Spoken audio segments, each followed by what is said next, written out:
Hello everyone, इस video में आप सबका स्वागत है। इस वीडियो में आप सबके लिए एक्सरसाइज है। एक्सरसाइज में आपको दो प्रोग्राम करने हैं। सबसे पहले प्रोग्राम में आपको यूजर से इनपुट कराना है, उसका name, then age and course और उसका एड्रेस। ओके, हिंट के तौर पे उसमें आपको डेटा टाइप यूज़ करने हैं, character, CHR and int. Int में आपकी एज स्टोर होगी और कैरेक्टर में आपको नेम कराना है, then course and address. Okay, और सेकंड प्रोग्राम में आपको यूजर से इनपुट कराना है 2 नंबर्स और उसका रिजल्ट फाइंड करना है। इसमें addition, multiplication, divide, subtraction, percentage.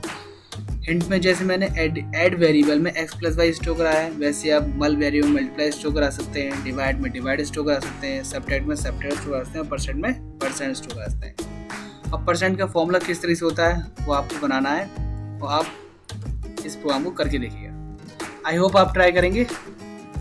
अगर ये वीडियो आपको अच्छी लगी हो तो please like this video and subscribe my channel. Thank you.